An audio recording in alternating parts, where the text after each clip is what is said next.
জনপ্রিয় ইসলামী বক্তা ডক্টর মিজানুর রহমান আজহারী বলেছেন, প্রতিবেশী বদলানো যায় না। আমরা ভারতের কাছে বন্ধুত্বে বিশ্বাসী, শত্রুতায় নয়। ভারতের দাদাগিরি ও মিথ্যা গুজব বাংলাদেশের মানুষ পছন্দ করে না। যদি গৌর গোবিন্দের রূপ নেয়, তাহলে বাংলাদেশের মানুষ হজরত শাহজালালের ভূমিকায় অবতীর্ণ হয়ে ভারতের আধিপত্যবাদ রুখে দিবে। শুক্রবার কক্সবাজারের পেকুয়ার ঐতিহাসিক পুরাতন গুলদি ময়দানে এক মাহফিলে তিনি একথা বলেন। এ সময় তিনি বলেন, বাংলাদেশ অসাম্প্রদায়িক দেশ। এদেশে পূজা পার্বণে মাদ্রাসার ছাত্ররা মন্দির পাহারা দেয়। এছাড়া চট্টগ্রামে অ্যাডভোকেট আলিফ হত্যার পর গোটা বাংলাদেশ ধৈর্যের পরিচয় দিয়েছে।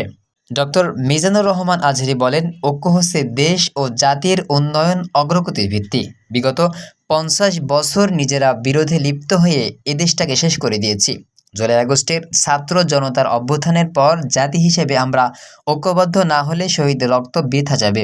আমাদের প্রভু এক, আমরা এক উম্মাহ, আমরা এক উৎস থেকে এসেছি। সুতরাং ভিন্ন ভিন্ন বিভক্তি ও মতাদর্শে বিশ্বাসী হলেও দেশের স্বার্থে আমাদের এক থাকতে হবে। আমাদের আলেম সমাজকে ঐক্যবদ্ধ হতে হবে। বাংলাদেশের বিরুদ্ধে অব্যাহত ষড়যন্ত্র জাতীয় ঐক্যের মাধ্যমে রুখে দিতে হবে।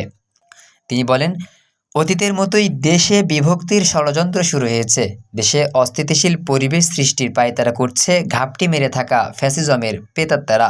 তাদেরকে জাতীয় ঐক্যের মাধ্যমে রুখে দিতে হবে।